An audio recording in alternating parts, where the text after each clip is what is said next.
vai dar o feedback. Aqui passo para cá, para cá. Pois bem, esse é um dos temas, como o amigo aí, o colega falou, que a gente tem estudado aqui na graduação, na pós-graduação. Eu vou tentar em 20 minutos passar um pouquinho do que a gente conseguiu produzir, né, nesse tema e contextualizar um pouquinho a temática, particularmente voltada para o papel do fisioterapeuta, né? Já vi alguns alunos ali da fisioterapia, tem o pessoal da educação física, deve ter de outras áreas, tá? E depois vai se colocar à disposição para discutir. Então vamos contextualizar um pouquinho o tema. Já está um pouco fraco, mas...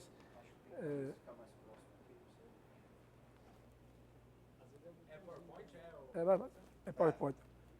Não, mas está de boa.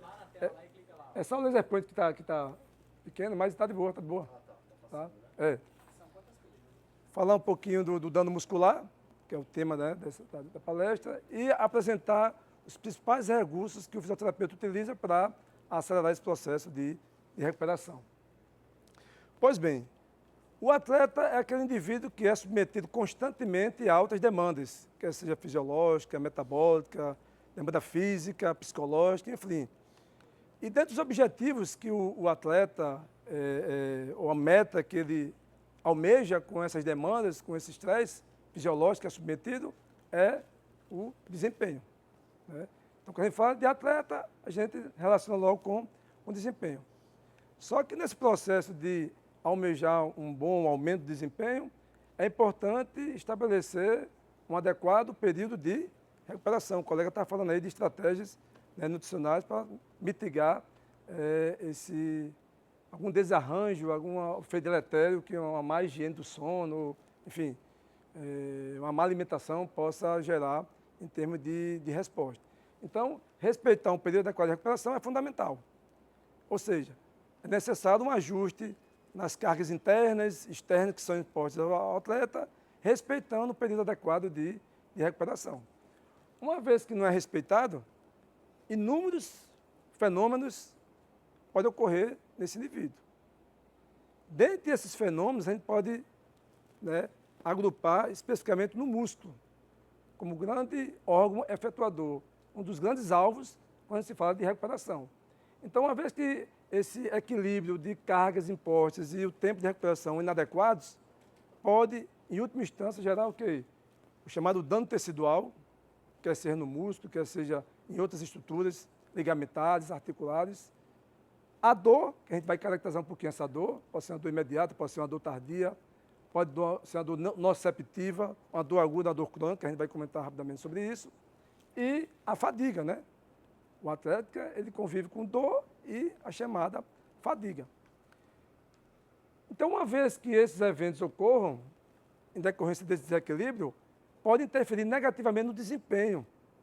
E isso justifica a importância de utilizar estratégias de acelerar a recuperação para mitigar os impactos negativos que tem no desempenho. Então, uma das estratégias para mitigar isso é monitorar o que é imposto, como é que ele se recupera, justamente para minimizar o risco de lesões. Então, quando a gente fala de dor, dor não é lesão. Dor não é lesão. Dor é um sintoma. A dor ela pode ter um aspecto físico, emocional, social. A lesão não. A lesão é um dano estrutural. E a gente vai, né, dar um destaque aqui ao tecido muscular.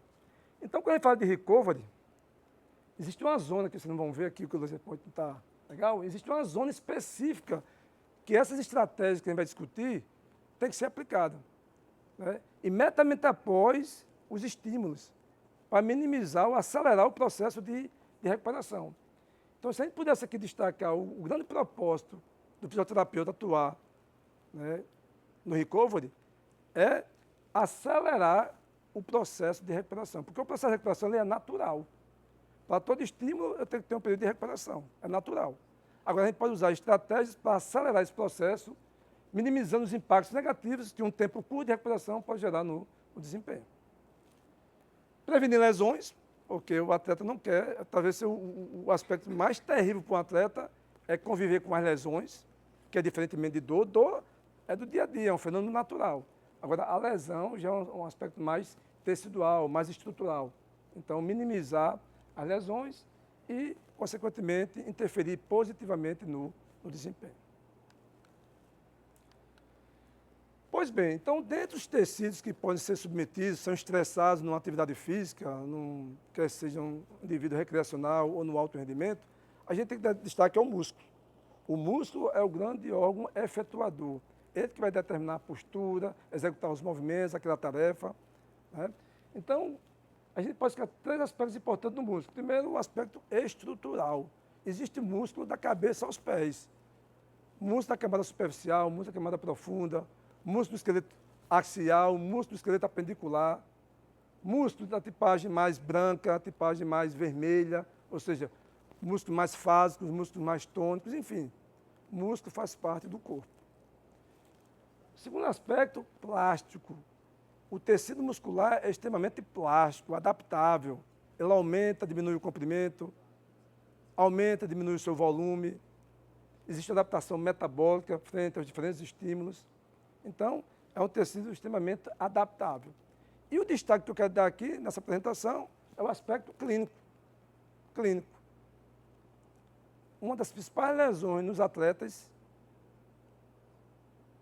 é a lesão muscular. A lesão pode ser por distensão, a lesão pode ser por trauma direto, chamada contusão, né? Os estiramentos, enfim. Só que a gente vai dar um destaque aqui, quando falar de recovery, da lesão funcional, chamado dano muscular induzido pelo exercício. Então, a gente pode assumir que recovery, que é o tema da nossa discussão aqui, é um tópico importante na ciência do esporte, na ciência do exercício. Bom, filtrando um pouquinho no músculo, a dor é um fenômeno natural. Né? Hoje se fala muito no conceito biopsicossocial. Né? Para alguns clínicos, a dor tem muito essa relação estrutural. Mas, na verdade, hoje se fala muito do conceito biopsicossocial. Então, a dor é multidimensional. Multidimensional. A dor não necessariamente vai ser consequência de um dano tecidual. Então, quando eu pensar em recovery, eu tenho que pensar nos aspectos físicos, aí eu lembro de raça, os aspectos emocionais, cognitivos, perceptuais. Não tem como eu separar esses aspectos. Então, nem toda dor é de origem nociceptiva. Pelo contrário, a corrente da acidose tecidual, né, durante, imediatamente após o exercício. Mas a dor que a gente vai discutir aqui é a dor tardia. Não é aquela dor imediata, é aquela dor que surge horas e pode se estender dias após o esforço. E essa dor que atrapalha a vida do atleta. Porque aquilo que é mais agudo, ela pode se tornar persistente. Dias, semanas, se tornar crônica. Aquela dor centralizada, amplificada, contínua, que vai interferir negativamente no desempenho. Tá? Então, essa dor tardia, ela decorre, sobretudo, das microlesões do tecido muscular, chamado dano muscular induzido pelo exercício. E aí, dando ênfase a esse aspecto, pela classificação de Munique, que é a mais aceita, quando a gente classifica as lesões musculares, né, existem várias classificações, a mais aceita é estabelecida lá no Conselho de Munique, a dor do dano muscular, a dor tardia, a dor induzida pelo exercício, ela é a dor funcional. Funcional. A gente tem microlesões, mas ela é funcional. Ela faz parte de processos adaptativos. É outro aspecto que eu gostaria de discutir com vocês no final. Quando a gente for pensar nos recursos para acelerar, a gente não pode atrapalhar os processos adaptativos do tecido muscular. Por exemplo, quando a gente pensa na hipertrofia, né, um dano para você gerar uma resposta, né, morfológica, aumento de síntese proteica, alguns recursos podem atuar negativamente, eu vou mostrar para vocês. Então, eu tenho que pensar que acelerar é um aspecto e atrapalhar, ou seja, o processo natural, já é algo, né, mais deletério. Então, a dor tardia é uma dor funcional. E a dor tardia associada à fadiga, a gente pode assumir como uma lesão muscular, né, dentro da classificação. Aquilo que é funcional pode se tornar estrutural. Estrutural. Daí a importância, mais uma vez, de acelerar o processo de recuperação. Porque aquilo que é mais funcional pode se tornar estrutural e aí, né, determinar situações mais crônicas. Então vamos caracterizar um pouquinho esse dano muscular. É uma lesão estrutural, como já falei. decorre de situações de maior intensidade, sobretudo quando envolve ações excêntricas, porque tem um componente mecânico, a deformação, né? A fase excêntrica é aquela que deforma, que gera mais esse dano, ou pode ocorrer em situações inusuais, o indivíduo pode ser ativo, treinado, o atleta, mas não estando habituado com aquela situação, ele está suscetível ao dano muscular, às repercussões do dano muscular. Então, didaticamente, se divide a literatura em dois momentos. O momento da lesão em si, o aspecto estrutural, o aspecto mecânico. Aqui a gente vê uma imagem, uma estrutura organizada, né? O músculo estriado, as zonas claras, as zonas escuras, e a parte da lesão que você perde essa organização estrutural. Então, tem o momento mecânico do dano em si, e depois tem o momento da fase inflamatória, né? Decorrente do dano, a liberação de citocinas, os macrófagos, né? Uma cascata de eventos inflamatórios. Nesse processo, a gente não pode esquecer das células satélites, como importante componente para o reparo do músculo. Antigamente se falava só de reparo do músculo, hoje a gente pode assumir que o músculo pode regenerar, graças ao papel das células satélites. Então, essa é a fase inflamatória. E muitas vezes os alunos não entendem porque o dano é imediato, mas a dor é tardia. E uma importante justificativa é porque o processo inflamatório vai tornando-se secundário e ele pode ter um pico com 24, 48 ou até 72 horas após o evento. Parece que há uma relação da magnitude do dano com o pico da dor.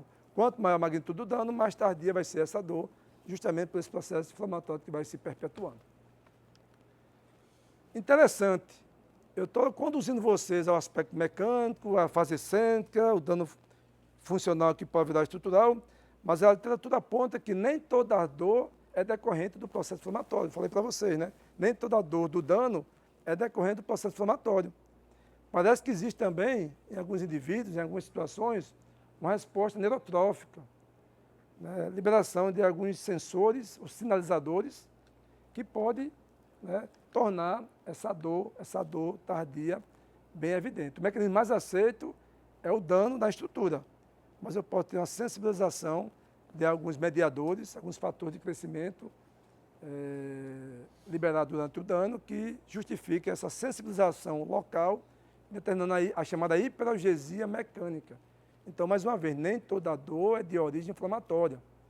Você tem que cravar, porque alguns clínicos vão logo dizer, processo inflamatório, coloca um anti-inflamatório, que ao invés de ajudar, pode atrapalhar o processo de recuperação. É curioso isso aí. Portanto, a dor muscular tardia, o DOMS, né, vai desde o iniciante, que é mais susceptível, ao atleta, que é o nosso foco aqui na discussão. A dor do dano é de origem mecânica. Muitas vezes você pergunta, você está sentindo dor? Sim, em que situações? Não, só quando eu faço movimento, quando você estica, você faz um gesto. A dor, a palpação, não é uma dor espontânea. E quanto mais tempo isso passa, ela fica mais, né, mais mecânica.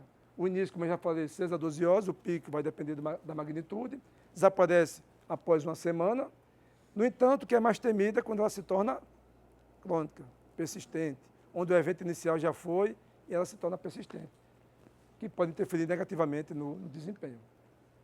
A magnitude depende da intensidade, da duração, né? Existem indivíduos que respondem muito bem ao dano, mais susceptíveis, outros menos susceptíveis, né? Enfim, existem alguns fatores que vão determinar maior ou menor dano desses indivíduos.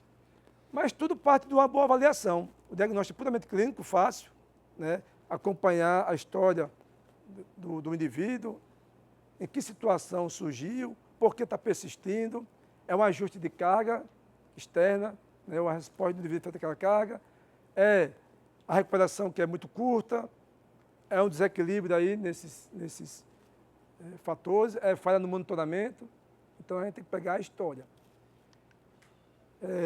Há algumas provas bioquímicas, né, clássicas nos estudos, CK, LDH, proteína C relativa, a interleucina C, inúmeros mediadores são estudados, né, nem sempre tem uma correlação, mas o aumento de dor pode estar relacionado ao aumento também das proteínas, já que tem um dano estrutural, as proteínas saem e tende a justificar, né, aquela queda no desempenho.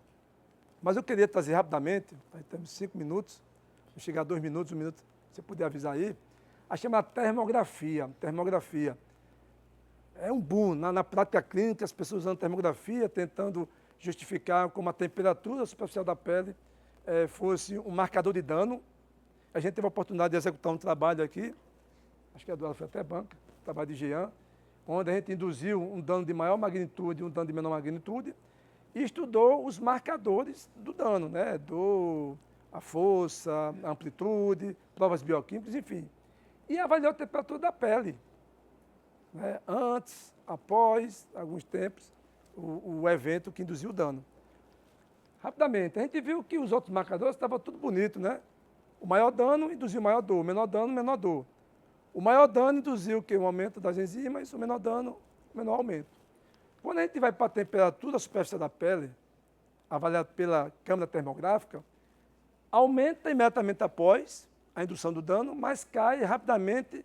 Detalhe, não há diferença da temperatura quando eu uso diferentes magnitudes do dano. E a gente cravou nesse estudo aqui que a temperatura superficial da pele não pode ser entendida como um marcador de dano muscular, porque a temperatura é superficial, ela não é do músculo. E tem vários colegas aí de clubes de futebol dizendo, não, termografia, ou seja, a temperatura superficial da pele indica lesão. Tem que ter cautela ao interpretar esses dados, porque pode ser uma limitação da própria ferramenta e não existe uma relação com a magnitude do esforço e do próprio dano. Tá certo? A gente está fazendo um outro estudo agora, quer dizer, já tem dados analisados durante um protocolo de fadiga e os resultados são muito similares.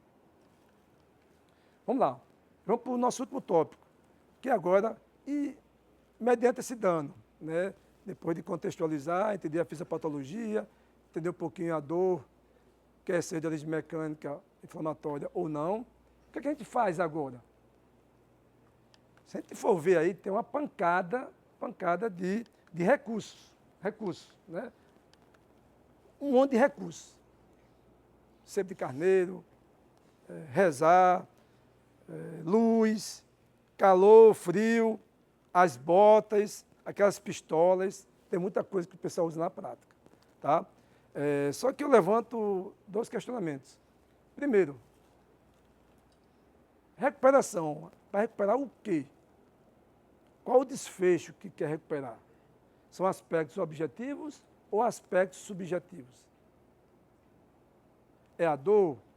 É o tônus? É a amplitude de movimento? É gerar um relaxamento? É dar um conforto para o paciente?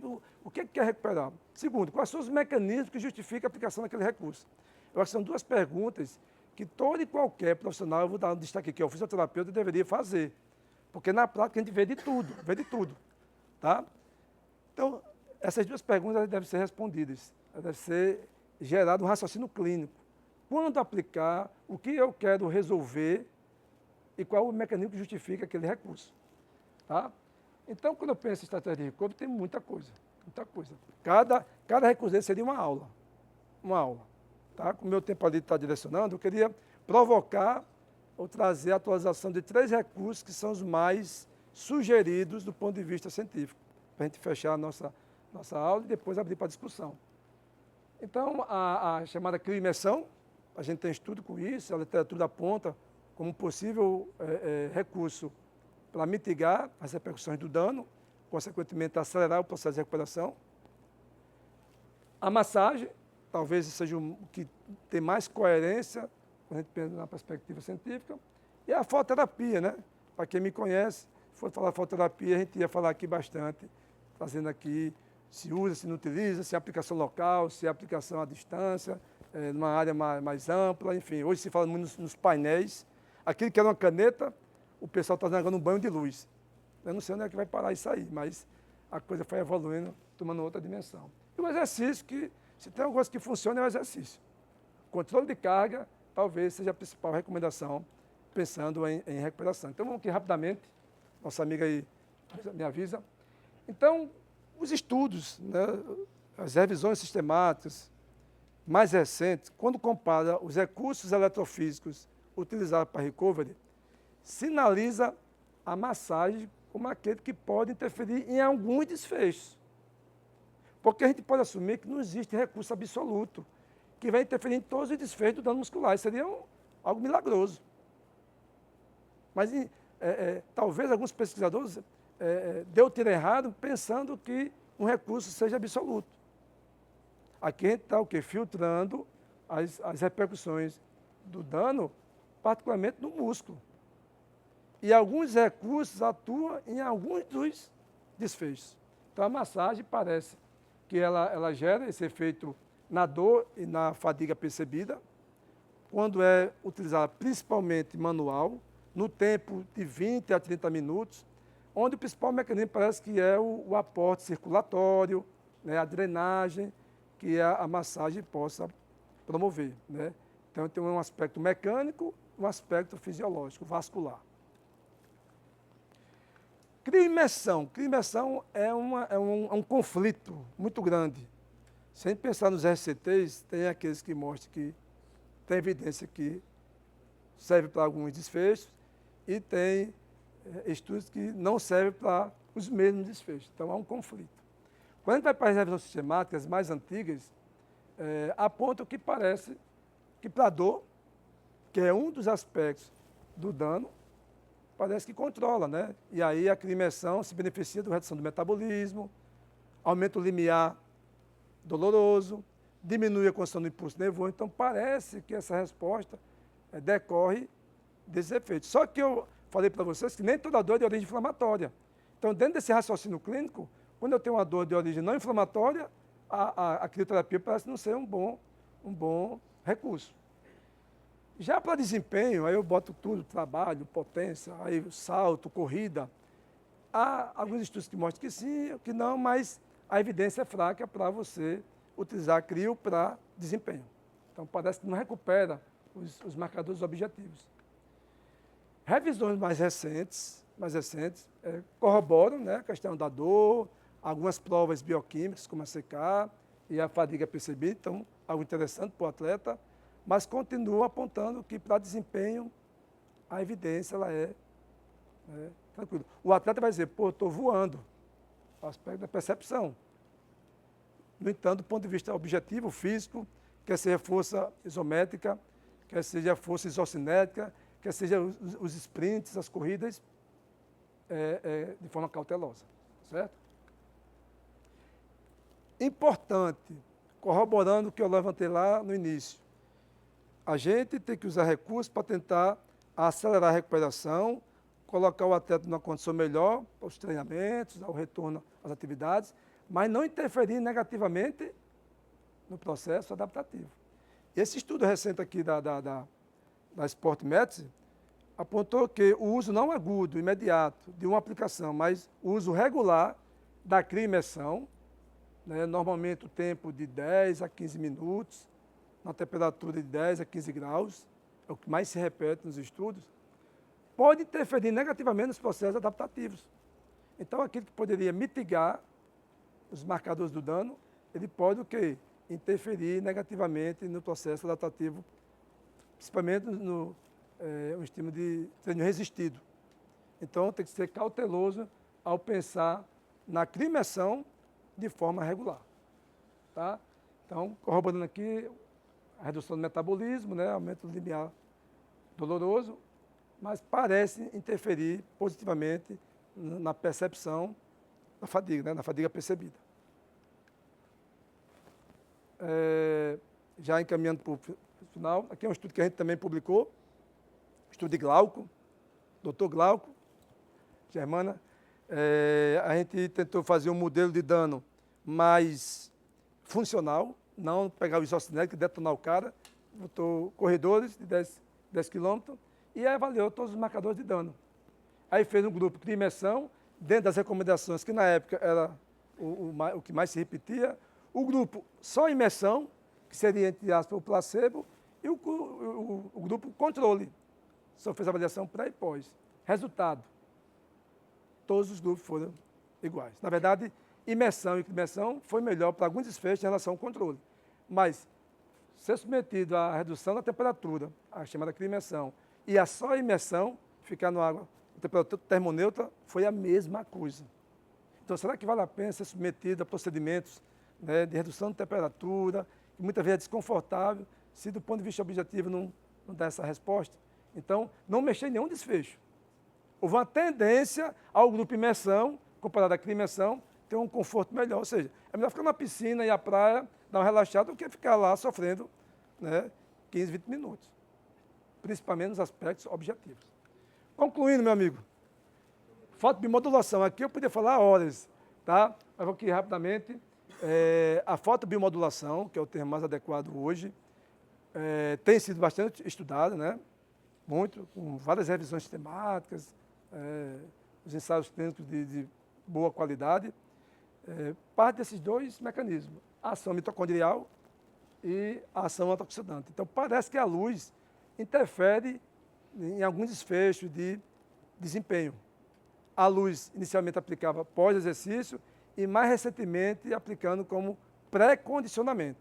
Então eu trouxe aqui as revisões mais recentes, 2024, 2023, discutindo esses mecanismos fisiológicos que a fototerapia, não local, mas aquele banho de luz que eu falei, que eram os clusters, e hoje as mantas, e agora tem os painéis. Então parece que minimiza alguns marcadores de dano. Tá? E aí saem algumas recomendações, vou passar aqui rapidamente. A energia por músculos menores, dosagem menor, músculos maiores, dosagem maior. A aplicação ela pode ser, né, intercalada. A potência, tende a usar potências cada vez maiores, na ordem de 100, 150 até 200 miliwatts. Aplicação aguda, a dosagem maior. Aplicação crônica, a dosagem menor, porque tem um efeito cumulativo. Enfim. E aí, juntamente com a imersão, juntamente com a massagem, existe conflito na literatura, existem resultados que mostram que não tem resultado, então a gente tem que ter os pés no chão. Existe um conflito de resultados e talvez essas perguntas, esses pontos, justifiquem essa heterogeneidade de resposta desses recursos.